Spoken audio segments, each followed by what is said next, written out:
Hi guys, and welcome to my channel. My name is Erica and I am the Lopsided Crafter. This is just a quick little video to tell you about something new and exciting that I've added to my Etsy shop. I have been working on this for quite a while and working out the numbers and doing the math and everything. And this is for my loom knitters. My loom knitters that want to learn how to make, well, not necessarily learn, but want to make a pair of socks. And a pair of socks that not only fits you, but fit the person that you are intending to give them to. So, what I have done is I have created a spreadsheet and a little workbook sheet. And I pre-filmed the workbook sheet, and I will put that in, that little clip in right here for you to kind of get an idea of what I'm talking about. Okay, so now that you have your gauge swatch done, let's figure out from there. So, if you did a 2x2, meaning 2 inches by 2 inches, not 2 inches multiplied by 2 inches, and the same goes for the 4-inch, you would write that here. So, in 2 inches, if you got what I got, is 17 stitches in 2 inches of my gauge swatch and 28 rows. I would divide those two numbers by 2 because my gauge swatch is 2 inches by 2 inches. And then that gives me my stitches and rows per inch. Now you would do the same thing over here if you did a 4x4. If your gauge swatch is larger than that, say your swatch is 6x6, you still want to do 4x4 or 2x2. Just divide it by the number of your equal squares. So if you're measuring 2 inches by 2 inches, then divide it by 2. If you're measuring 4 inches by 4 inch, then divide it by 4. And then that will give you your stitches and rows per inch. So for me, because I did the 2 inch by 2 inch, I got 17 stitches and 28 rows. I divided that by 2. I got 8.5 and 14. So I actually rounded this down to 8 and kept this number the same. I would rather have a smaller area here because you want your sock to be negative ease instead of positive ease. It's a lot easier to put your foot into something and stretch it and make it fit versus having it too big and not stay on. Okay, so the next thing that we need to do is figure out the measurement for C. And C is the ball of our foot measurement, or the largest part of your foot. For me, the largest part of my foot is the ball. Sometimes people's arches are larger. You just want to make sure that you are standing flat with all the pressure on your foot and measure it in that way. So for me, that is 8 1/4 inches around the ball of my foot. My foot length is 9 inches, and that is from the tip of my toe to the back of my heel. Okay. So from here, this is where we figure out the amount of pegs that we need for our loom. So you take C, which is your foot measurement, and you times it by A, which is your stitches per inch. And that comes to 66. So this is where I was saying it depends on what loom you want to use. if you have the X Loom from Cindy Wood Crafts, or maybe you have the adjustable hat and scarf loom from Cindy Wood Crafts, or maybe you have an adjustable loom from KB Looms or Kiss Looms. If you have a loom that is adjustable, then I would do 66 pegs to cast on. But I've decided that I want to do a set number of pegs, meaning my loom is not adjustable. So I need to get to the number that is closest to this. And because I did my gauge swatch on a 3/16 inch loom, I am going to use this one from Cindy Wood Crafts, which is my 3/16, and it is 64 pegs. I'm okay with it being 2 pegs shorter because, again, you want negative ease. Okay. Now we get on to the nitty-gritty. So we have figured out the amount of pegs that we need to cast on. I'm going to be using this number. So I take 64 and I divide that in half to get F. So F is half of the stitches on my loom. So that is 32. Okay. Now what we need to do is divide that half into 3. And the reason why is because we're going to have stitches on one side that are going to be wrapped and turned, stitches on another side that are going to be wrapped and turned, and then stitches here in the middle that will not be. And the ones that are in the middle are the ones that are going to fit on our toe bed and our heel. The wrap and turn stitches are our increases and decreases. So if I take F, my 32, and I divide that by 3, it's not an equal number. It comes to 10.6. So for here, I'm going to actually round up to 11. So one thing to note about this, if this is not an even number, you can divide those 3 sections into anything that you want, but the number on the ends that represent your wraps and turns have to be the same in order to make your sock fit correctly. So I've decided to do 11 on one side, 11 on the other side, and 10 in the middle. So what that means is that I will have 11 stitches on this side that are going to be wrapped and turned, 11 stitches on this side, and then my 10 in the middle will just be the single stitches. Okay. So now that we've got that, we need to figure out what H is. So we're going to take G, which is our 11 here, and we're going to multiply that by 2, which is 22. So what that means is that 22 rounds will represent our toe, and 22 rounds will represent our heel. Okay?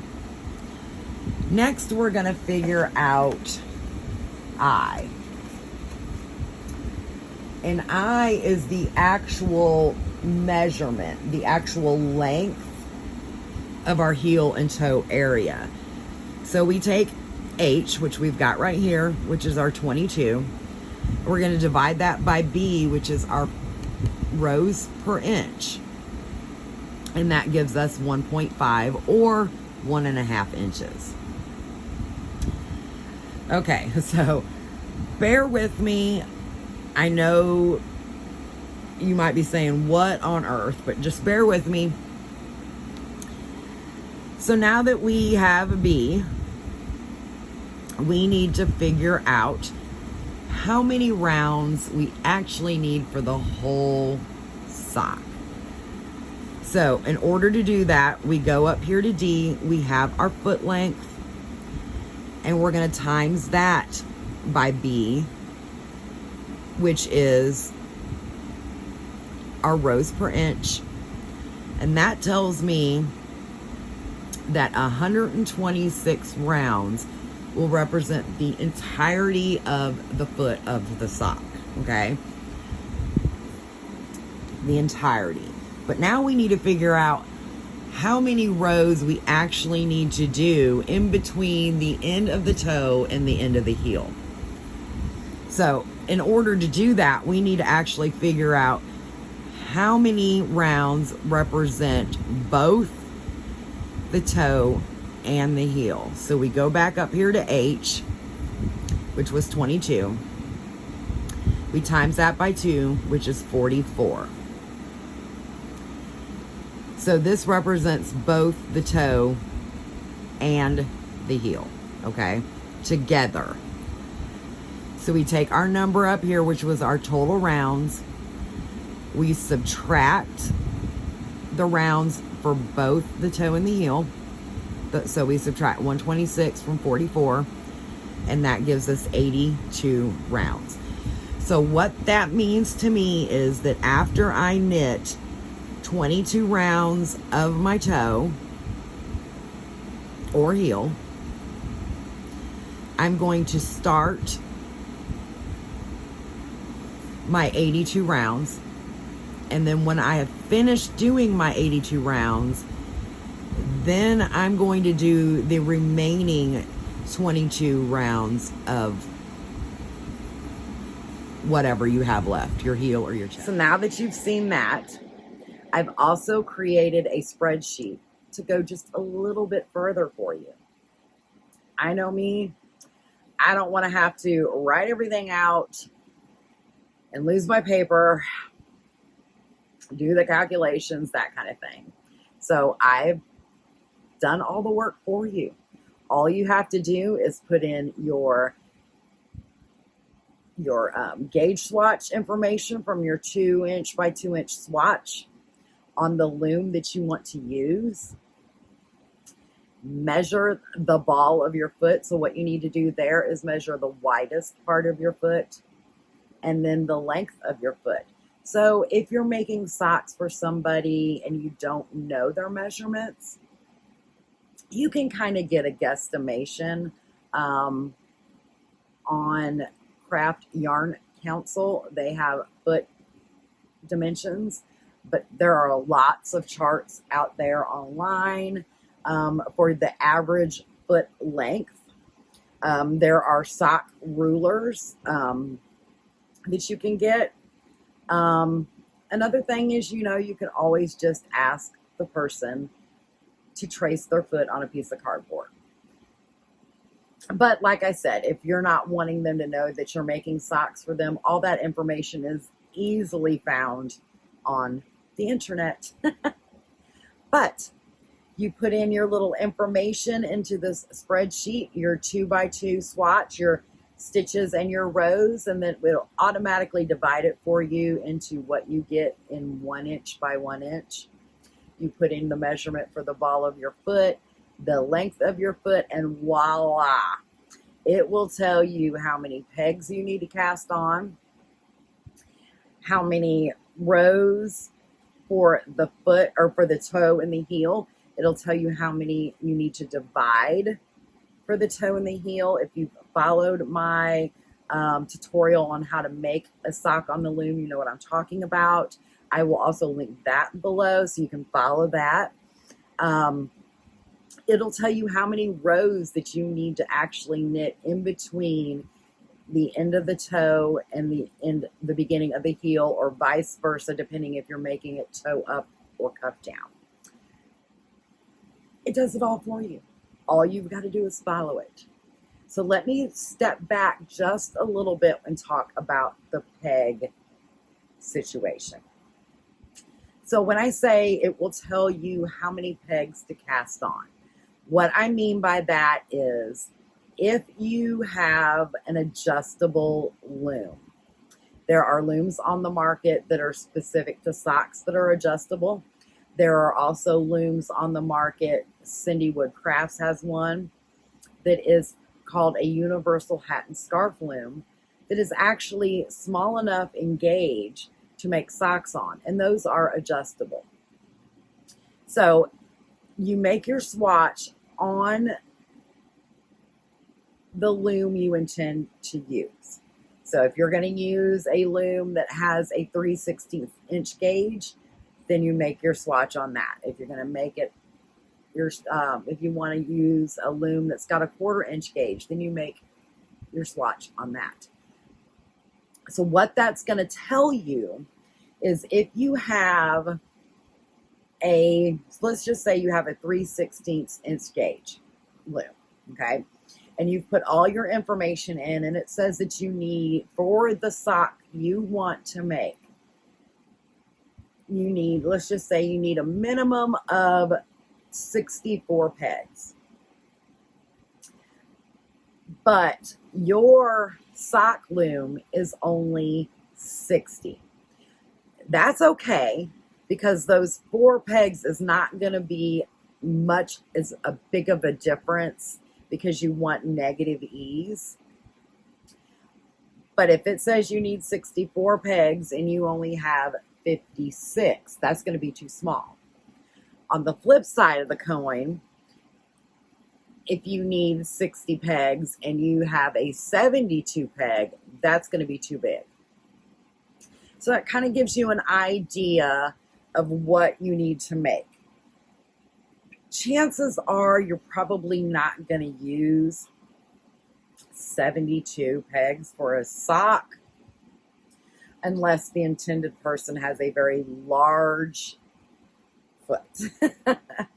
I think the biggest that I use is my 62 or 64 from Cindy Wood Crafts is probably the biggest that I use. But I explained all that in that little clip you just watched. So if this interests you, the spreadsheet as well as the workbook is available on my Etsy shop. All I ask is that you do not share it. You use it for personal use only. Okay, guys, I think that's about all. And if you have any questions about the spreadsheet, please let me know. Oh, and do not change the formulas. If you change any of the formulas that are already preset, it will not work for you. So there's one little section on the spreadsheet when you have no data in there. It says it's got a hashtag and it says divide and it has an exclamation point. Do not worry about that. Once you put data in there, that will disappear. So don't erase any of the formulas or it will not work. All right, but all that is included in the directions on the spreadsheet itself. Okay, guys, until next time, happy looming. Bye.